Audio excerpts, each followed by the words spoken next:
পশ্চিম মেদিনীপুরের ঘাটালে এবং কিছুক্ষণ আগেই আপনাদের সামনে তুলে ধরেছিলাম সেই ছবি ঘাটালের আরঘোড়া বাজার, যা দেখে বোঝার উপায় নেই যে সত্যি এটি বাজারের মধ্যেকার কোনো লোকালয় নাকি নদী পথ।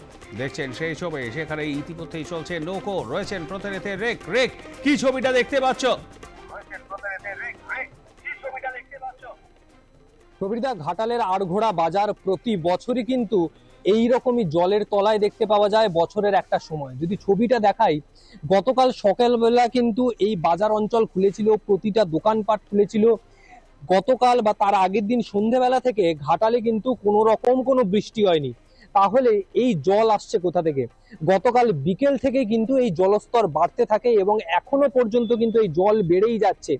বহু দোকানপাট বন্ধ, কার্যত জলের নিচে চলে গেছে বহু দোকানপাট, এবং একের পর এক সারিবদ্ধভাবে যে দোকানপাট বাজার, সেটা কিন্তু পুরোপুরি জলের তলায়। যত সময় গড়াচ্ছে, যত এগোচ্ছে সময়, এই জলস্তর কিন্তু ক্রমশ বাড়তে থাকছে, এমনটাই বলছেন এলাকাবাসীরা।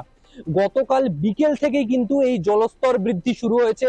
কোনো রকম কোনো বৃষ্টি না, মূলত পশ্চিমের জেলাগুলির যে জল, বৃষ্টির কারণে যে জল ঝাড়খণ্ড বা বলা যায় ঝাড়খণ্ডের পরবর্তী পশ্চিমবঙ্গের বিভিন্ন জেলায়, পশ্চিমের জেলাগুলি পুরুলিয়া সেই সমস্ত জায়গার জল ক্রমশ ঢুকছে কিন্তু ঘাটালে বৃষ্টি না হলেও কিন্তু জলস্তর গতকাল বিকেল থেকেই কিন্তু বাড়া শুরু করেছে এবং এই জলস্তর ক্রমেই বেড়ে যাচ্ছে।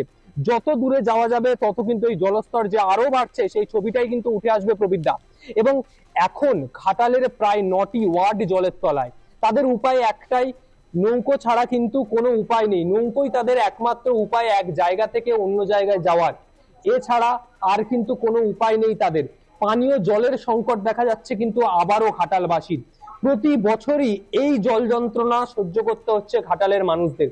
শুধু এই আড়ঘোড়া বাজার নয়, ঘাটালের প্রায় একাংশ এইরকমই জলের তলায়, বহু গ্রাম জলের তলায়, বাড়ি ঘরদোর জলের তলায় চলে গিয়েছে।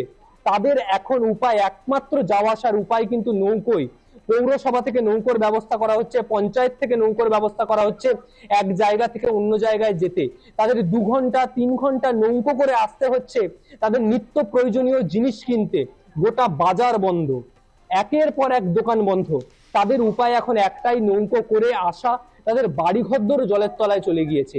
প্রতি বছরই এই জল যন্ত্রণার সম্মুখীন হতে হচ্ছে ঘাটালবাসীকে। প্রবীরদা, এই জল নামবে কিভাবে, কি বলছে পুরসভা, কি বলছে জেলা প্রশাসন?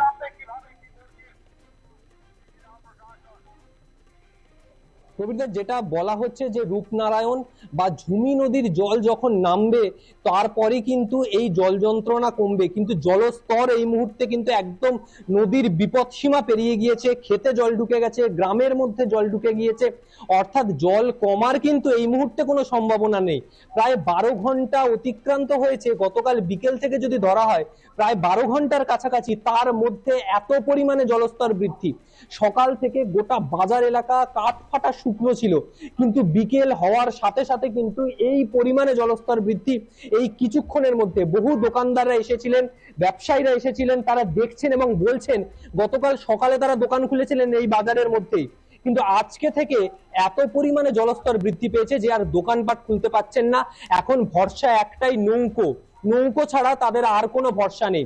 এই জলস্তর কমার একটাই উপায়, ঝুমি নদী বা রূপনারায়ণের জল কমবে যখন, তারপরই কিন্তু এই নদীর জলস্তর কমবে। কিন্তু সেই জল কমার ইতিমধ্যে কিন্তু কোনো সম্ভাবনা দেখা যাচ্ছে না।